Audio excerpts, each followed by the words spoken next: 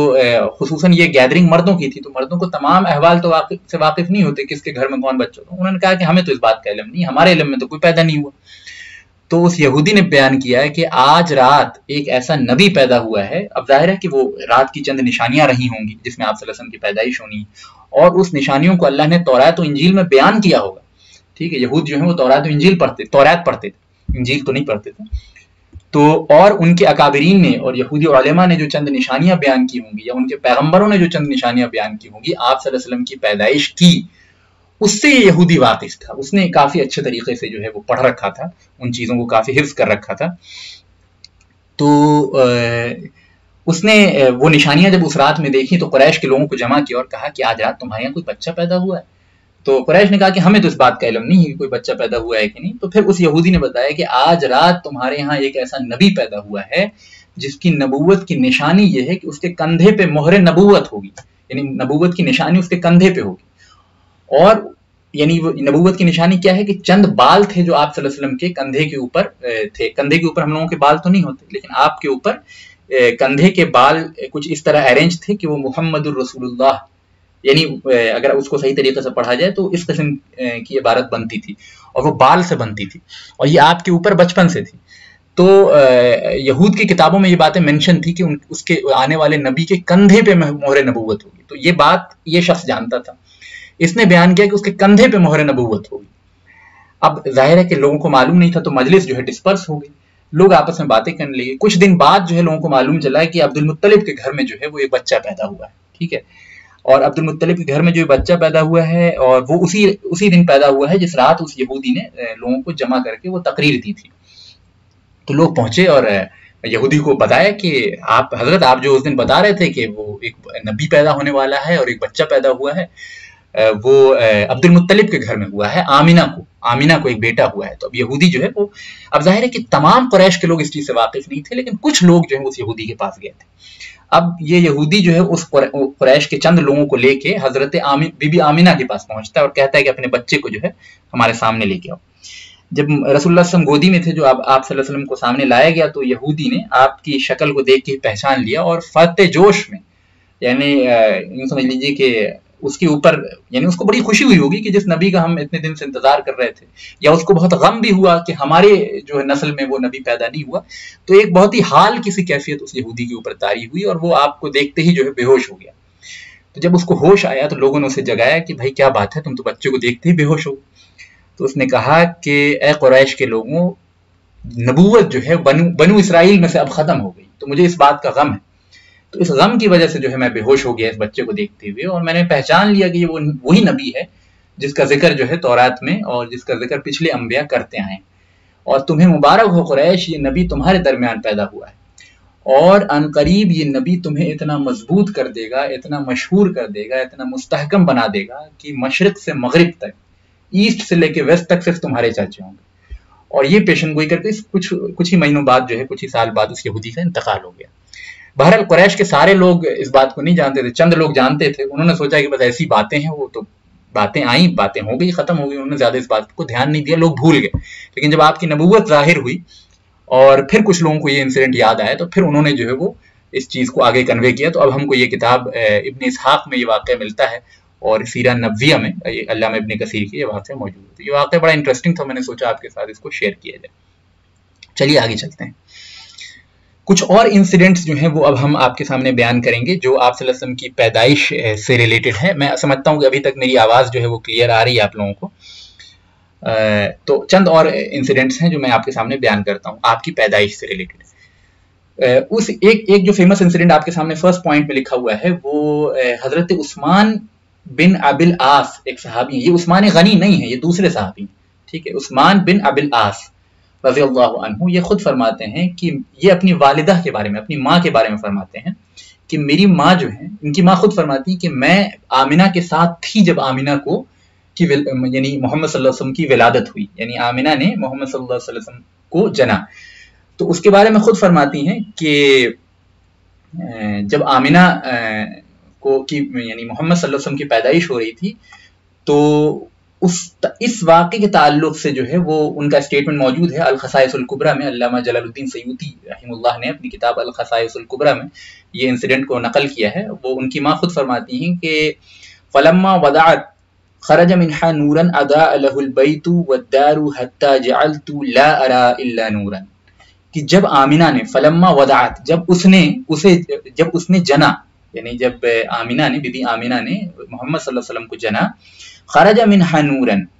تو اس میں سے یعنی آمینہ میں سے ایک ایسا نور نکلا، اضاء له البيت والدار، جس نے پورے کے پورے گھر کو اور پورے کے پورے آس پاس کے ماحول کو منور کر دیا، نور سے بھر دیا، حتی جعلت لا ارى الا نورا، یہاں تک کہ نور اتنا پھیل گیا کہ مجھے کوئی چیز نہیں دکھائی دی سوائے نور کے۔ یعنی ایسا معاملہ ہوا کہ ہر وقت یعنی چاروں طرف میں جدھر بھی نگاہ کرتی مجھے نور ہی نور دکھائی دیتا۔ تو یہ ام عثمان ابن ابی العاص رضی اللہ عنہا فرماتی ہیں کہ میں بی بی آمینہ کے ساتھ موجود تھی، اور جب محمد کی پیدائش ہوئی صلی اللہ علیہ وسلم تو خرج منہا نورن، تو آمینہ کے جسم سے ایک ایسا نور نکلا، اضاء له البیت والدار، جس نے تمام گھر کو اس طرح منور کر دیا، حتی جعلت لا ارى الا نورا، یہاں تک کہ نور اتنا پھیل گیا کہ میں جدھر بھی دیکھتی مجھے صرف نور ہی نور دکھائی دیتا۔ ٹھیک ہے، تو یہ ایک یعنی یہ چند معاوضات ہیں، چند امپورٹنٹ انسیڈنٹس ہیں جو آپ صلی اللہ علیہ وسلم کی پیدائش سے ریلیٹڈ ہیں، اور میں اس لیے آپ کے سامنے بیان کر رہا ہوں تاکہ ہم پوری کی پوری پیدائش کو ایک صحیح وے میں پکچرائز کر پائیں۔ دوسرا ایک انسیڈنٹ آپ کی پیدائش سے ریلیٹڈ ہے، وہ یہ ہے کہ یہ آپ کی پیدائش سے پہلے کا ہے۔ بی بی آمنہ جب حاملہ تھی، جب پریگننٹ تھی، تو انہوں نے خواب دیکھا۔ انہوں نے خواب یہ دیکھا کہ ایک فرشتہ یا کوئی فرشتہ صفت، یعنی اب وہ تو ظاہر ہے کہ وہ فرشتوں کو پہچانتی نہیں تھی، تو خود فرماتی ہے کہ میں نے خواب میں دیکھا کوئی ایسا شخص ہے، کوئی نورانی وجود میرے سامنے آیا ہے۔ یہ تب کی بات ہے جب یہ پریگننٹ تھی، ابھی پیدائش نہیں ہوئی ہے آپ صلی اللہ علیہ وسلم کی۔ جب یہ حاملہ تھیں تو خود فرماتی ہیں کہ میرے خواب میں کوئی ایک نورانی وجود آیا اور اس نے مجھ سے کہا، اس نے کیا مجھ سے کہا، انکی قد حملتی بسیدی هذه الامه وآیات ذلك ان یخرج معه نورا یملأ قصور بصرى من ارض الشام فاذا وقع فسمیہ محمد، کہ اے آمنہ انکی قد حملتی بسیدی هذه الامه، کہ اے آمنہ تیرے حمل میں اس امت کا سردار ہے، یعنی اس امت کا سب سے اونچی شخصیت جو ہے، اس نیشن کی سب سے بڑی ہستی جو ہے وہ تیرے حمل کے اندر موجود ہے، اور اس کی نشانی یہ ہے، یعنی اس بچے کی نشانی یہ ہوگی کہ ذالک ان یخرج معہ نورا، کہ اس کے ساتھ ایک ایسا نور نکلے گا، یملأ قصور بصرہ، جو قصور بصرہ یعنی جو بصرہ کے محلات ہوں گے، شام کے جو بڑے بڑے محلات ہوں گے، وہ اس نور سے منور ہو جائیں گے۔ اس بچے کے ساتھ ایک ایسا نور نکلے گا جب اس کی پیدائش ہوگی، تو جس سے شام کے محلات روشن ہو جائیں گے، من ارض الشام، شام کی بلاد الشام کے جو بڑے بڑے محلات ہیں وہ روشن ہو جائیں گے۔ فاذا وقع، تو جب یہ ہو جائے، جب یہ نشانی تو دیکھ لے، فسمیہ محمد، تو پھر اس کا نام محمد رکھنا صلی اللہ علیہ وسلم۔ تو یہ بشارتیں تھیں جو اللہ تعالیٰ جو ہے فرشتوں کے ذریعے بی بی آمنہ کو ان کی یعنی دوران حمل، دوران پریگننسی ہی جو ہے وہ دے رہا تھا، اور اللہ تعالیٰ نے ایسی پلاننگ کی کہ بی بی آمنہ کے دل میں محمد نام جو ہے پہلے سے ہی بیٹھ جائے، کہ جب آپ کی پیدائش ہو تو آپ کا نام محمد رکھا جائے۔ دوسرا ایک واقعہ جو ہے خود بی بی آمنہ سے ہی ریلیٹڈ آتا ہے، اور یہ خود بی بی آمنہ فرماتی ہیں، یہ واقعہ جو ہے علامہ جلال الدین سیوطی نے اپنی کتاب الخصائص الکبریٰ میں اس کو نقل کیا ہے، اور خود فرماتی ہیں کہ جب میں 6 مہینے کی حاملہ ہوگی، when I was pregnant for 6 months، تو میرے سامنے ایک اور نورانی وجود میرے خواب میں آیا، اور اس نے کہا یا آمنہ، تو اے آمنہ، انکی قد حملتی بخیر العالمین، کہ بے شک تیرے حمل میں، تیری پیٹ کے اندر جو ہے وہ تمام عالم میں سب سے بہترین ہستی ہے۔ تر فاذا ولدتیہ فسمیہ محمد، تو جب تو اسے جن دے، یعنی جب اس کی پیدائش ہو جائے، جب اس کی ولادت ہو جائے، تو اس کا نام محمد رکھ دینا۔ گویا یہ سمجھ لیجئے کہ یہ اللہ کی طرف سے اشارہ تھا بی بی آمنہ کو، اور اللہ کی طرف سے انتظام تھا کہ آپ کی پیدائش ہو تو آپ کا نام محمد ہی رکھا جائے صلی اللہ علیہ وسلم۔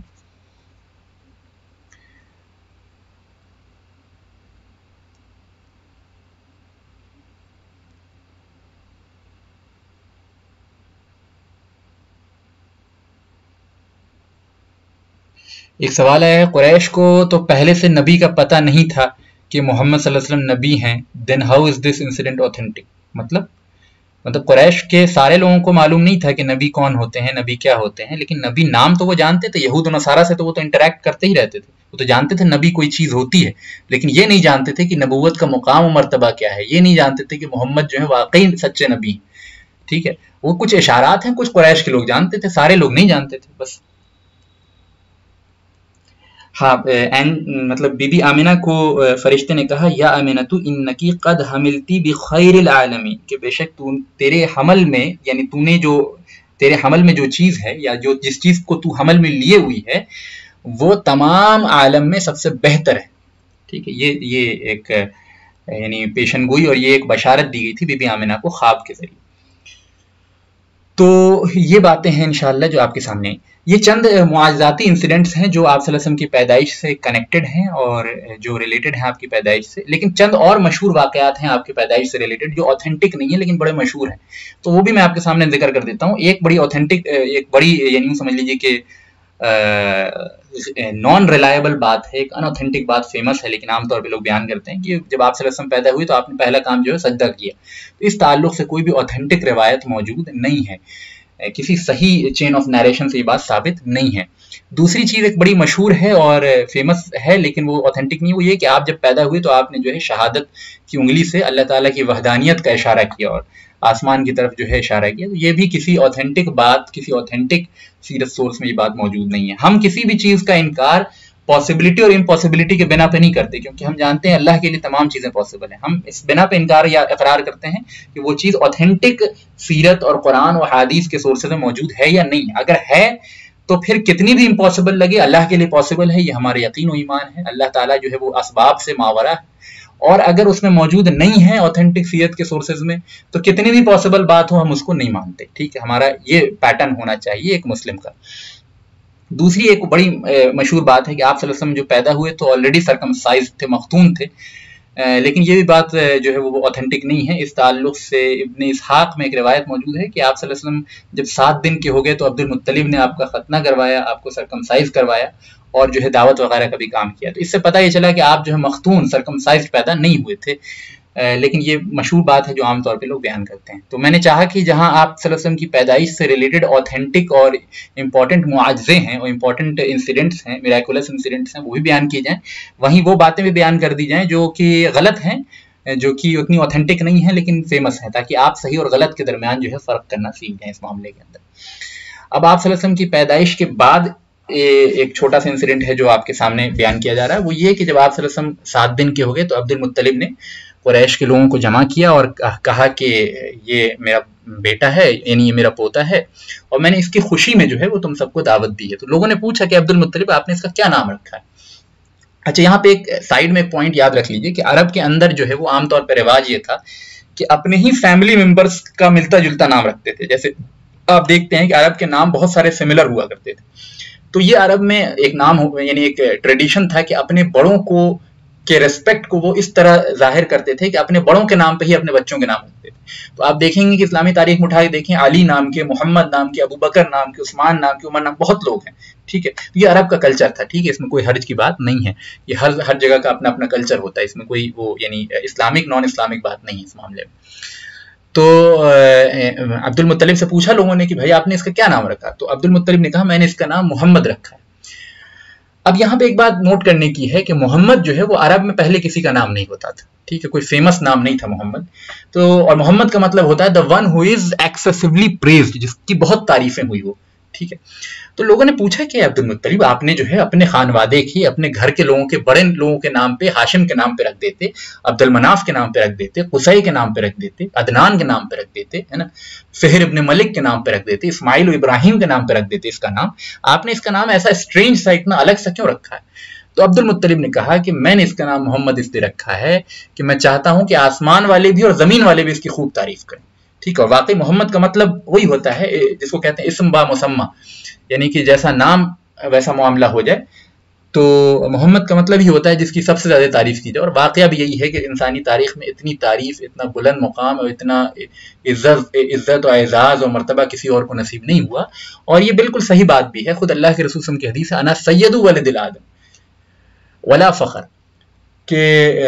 میں جو ہوں تمام اولاد آدم کا سردار ہوں، مجھے اس بات پہ کوئی فخر نہیں ہے، لیکن حقیقت کے طور پہ میں بیان کر رہا ہوں کہ واقعی اولاد آدم کے سب سے اونچی ہستی جو ہے آپ خود ہیں. اور عبد المطلب کو آپ کی یعنی آپ سے ایسی محبت تھی، اور آپ خواب کے ذریعے بھی اور کچھ یہودیوں کے ذریعے بھی، اور کچھ انسان کا انٹیوشن بھی ہوتا ہے، intuition is not a very authentic source to say some thing, لیکن عبد المطلب کو یہ انٹیوشن تھا کہ یہ کوئی میرا یہ جو پوتا ہے میرا یہ بہت کوئی بڑا کام کرے گا، بہت عزت والی ہستی ہوگی. اونف کے وہ گود میں ہی تھے تو بھی عبد المطلب جو ہے بڑی محبت کرتے تھے اور کہتے تھے کہ یہ کوئی بڑا کام کرے گا. تو اس وجہ سے عبد المطلب نے آپ کا نام محمد رکھا. یہ گویا اللہ تعالیٰ کی طرف سے عبد المطلب کے دل میں خواہش پیدا ہو گئی ہے نا، تو آپ نے جو ہے محمد نام رکھ دیا. اور ایک طرف بی بی آمنہ کو خواب وغیرہ کے ذریعے بھی دکھایا گیا کہ اس کا نام جو ہے محمد رکھا جائے. تو اللہ تعالیٰ ہی، آپ غور کریں تو پتہ چلے گا کہ اللہ تعالیٰ ہی پورا بالکل یوں سمجھ لیجیے کہ براہ راست انتظام کر رہا تھا کہ آپ کا نام جو ہے محمد رکھا جائے. اب اس تعلق سے حضرت عباس سے ریلیٹڈ ایک واقعہ ہے، لیکن میں سمجھتا ہوں کہ یہاں پہ اب اس کو بیان کرنا یہ چونکہ بہت اوتھینٹک نہیں ہے، لیکن میں نے نقل تو کر دیا یہاں پہ، تو میں سمجھتا ہوں کہ اس کو ابھی اسکپ کر سکتے ہیں، آگے چلتے ہیں. یہ انشاءاللہ میرے خیال میں آج کے حساب سے لاسٹ سلائیڈ ہوگی، اور آج میں اس کے بعد بات کو اپنی ختم کروں گا. اچھا، اللہ کے رسول صلی اللہ علیہ وسلم کے چچاؤں میں کئی مشہور چچا ہیں جن کا میں نے آپ کے سامنے ذکر کیا تھا. ان میں ایک ابو طالب ہیں، ابو لہب، حضرت حمزہ، حضرت عباس، یہ 4 مشہور چچا ہیں آپ کے. اور بھی چچا تھے آپ کے، یعنی عبد المطلب کے بیٹوں میں. ان میں سے میں نے بتایا تھا کہ حضرت حمزہ اور حضرت عباس جو ہیں وہ اسلام قبول کر لیں گے، اللہ تعالیٰ نے ان کو توفیق دی۔ ابو طالب اگرچہ اسلام کی بڑی مدد کی، انہوں نے خود حضور کی بہت مدد کی ہے بعد میں، اور حضور کو بہت پروٹیکٹ کیا ہے، لیکن اللہ نے ان کو اسلام کی توفیق نہیں دی، بہرحال وہ شرک پہ ہی ان کا انتقال ہوا۔ اور چوتھے چچا جو تھے اللہ کے رسول صلی اللہ علیہ وسلم کے، وہ ابو لہب۔ ابو لہب یہ وہ شخص ہے، ظاہر ہے چچا ہونے کی وجہ سے آپ صلی اللہ علیہ وسلم سے محبت کرتا تھا، لیکن جب آپ کو نبوت ملی ہے تو اسلام کے بدترین مخالف میں سے ایک ہے، سب سے زیادہ شدید مخالفت کرنے والوں میں سے ایک ہے، اور آپ کو بہت اذیت پہنچاتا تھا، آپ کی بہت تحقیر کرتا تھا، آپ کی بڑی مخالفت کرتا تھا، یہاں تک کہ معاملہ ہوا کہ عرب کے اندر جو سب سے شدید ترین مخالف آپ صلی اللہ علیہ وسلم کے تھے وہ دو ہی تھے، ابو جہل اور ابو لہب، اور ابو لہب چچا ہونے کے باوجود اتنی بدترین حرکتیں کرتا تھا۔ لیکن جب آپ پیدا ہوئے تو ظاہر اس وقت تو مخالف نہیں تھا، اس وقت تو ایک فطری محبت تھی۔ تو جب آپ صلی اللہ علیہ وسلم کی پیدائش ہوئی تو ابو لہب کو یہ نیوز آ کے جو ہے ابو لہب کی ایک سلیو گرل تھی، ایک غلام عورت تھی ابو لہب کے پاس، جو عرب میں رواج تھا غلام، اس نے آ کے جو ہے وہ صوبیہ نام تھا، اس نے آ کے جو ہے ابو لہب کو نیوز دی کہ عبداللہ کا بیٹا پیدا ہوا ہے اور آمینہ کے گھر، اور عبد المطلب کا پوتا پیدا ہوا ہے جس کا نام محمد رکھا گیا۔ تو یہ ابو لہب اتنا خوش ہوا کہ اس نے کہا کہ جاؤ میں نے تمہیں آزاد کر دیا، ٹھیک، اور کہا کہ جاؤ محمد کو سب سے پہلے تم دودھ پلاؤ، اور میں نے تمہیں جو ہے وہ آزاد کر دیا۔ تو ابو لہب کافی خوش ہوا تھا، لیکن ہم دیکھتے ہیں کہ بعد میں جب آپ صلی اللہ علیہ وسلم نے اسلام کی دعوت شروع کی تو یہ سب سے بدترین مخالف میں سے ایک ہو گیا۔ تو ابو لہب نے غلام کو، اپنی اس لونڈی کو آزاد کر دیا، اس اپنی فیمیل سلیو کو۔ تو بعد میں جب ابو لہب نے اسلام کی مخالفت شروع کی اور پھر کفر و شرک پہ مر گیا، قرآن میں بھی ابو لہب پہ لعنت اتری، تبت یدا ابی لہب وتب، اس کے بارے میں بھی ہم آگے پڑھیں گے جب ہم آپ صلی اللہ علیہ وسلم پہ وحی کا نزول جب ہوگا اور شروعاتی انسیڈنٹس پڑھیں گے آپ کی نبوت کے بعد کے، تب ہم اس صورت کو بھی سمجھیں گے اور پھر وہاں پراپر انداز میں اس پہ بات ہوگی۔ یہاں پہ بتانے کا مقصد یہ ہے کہ ابو لہب نے یہ کام کیا، بعد میں جب وہ کفر اور شرک پہ مر گیا، بہت بعد میں حضرت عباس جو دوسرے چچا ہیں انہوں نے اسلام قبول کر لیا تھا، اور ابو لہب کے ڈیتھ کے بہت سالوں بعد انہوں نے ابو لہب کو خواب میں دیکھا۔ تو حضرت عباس نے پوچھا، یہ حدیث جو ہے مسند امام احمد میں نقل کی گئی ہے اور اوتھینٹک حدیث ہے، تو حضرت عباس نے پوچھا ابو لہب سے کہ ابو لہب کیا حال ہے تمہارا جہنم میں؟ تو ابو لہب نے کہا کہ یار جہنم میں تو بہت سخت سزائیں ہو رہی، ہر وقت جو ہے مجھے سزا دی جاتی ہے۔ تو حضرت عباس نے پوچھا کہ حضور کے ریلیٹو ہونے کا تمہیں کوئی فائدہ ملتا ہے؟ تو ابو لہب نے کہا کہ نہیں، مجھے اس کا کوئی فائدہ نہیں ملتا، کیونکہ میں نے اسلام کی بڑی مخالفت کی، حضور کی بڑی تحقیر کی، حضور کی بہت اذیتیں دی حضور کو، لیکن ہاں ایک عمل میرا نیک ایسا تھا جس کی وجہ سے جہنم میں بھی مجھے پانی کے چند گھونٹ دیے جاتے ہیں۔ اب ظاہری بہت بڑا پریویلیج ہے جہنمیوں کو پانی، اور قرآن نے بیان کیا کہ ان کے پاس پینے کے لیے کچھ بھی نہیں ہوگا، ایسی زقوم کے درخت کا جوس ہے اور پیپ ہے اور بہت ساری چیزیں ایسی ہیں جو پئیں گے تو ان کی پورا جسم جو ہے گل جائے گا۔ لیکن ابو لہب despite the fact that he was one of the staunchest enemy of رسول اللہ صلی اللہ علیہ وسلم and the staunchest enemy of Islam, and قرآن میں اس پہ لعنت نازل ہوئی، لیکن اس کا ایک عمل ہے جس کی وجہ سے اس کو جہنم میں بھی چند گھونٹ جو ہے، چند ڈراپس آف واٹر دیے جاتے ہیں۔ اور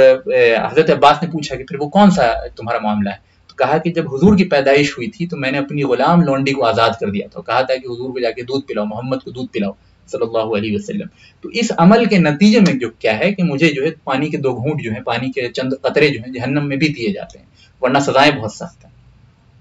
تو یہ آپ صلی اللہ علیہ وسلم کی پیدائش سے ریلیٹڈ جو مختلف انسیڈنٹس تھے وہ میں نے آپ کے سامنے بیان کیے، اور میں سمجھتا ہوں کہ آج ہمارا لیکچر جو ہے وہ یہیں پہ انشاءاللہ ختم ہو جائے گا۔ نیکسٹ ڈے جو ہے ہم اللہ کے رسول صلی اللہ علیہ وسلم کی زندگی کے ارلی چائلڈہڈ جو ہے، آپ کی زندگی کے جو انیشیل فیزز ہیں، یعنی پیدائش کے بعد جو شروعاتی دور ہیں، اس کے بارے میں انشاءاللہ ہم نیکسٹ ٹائم پہ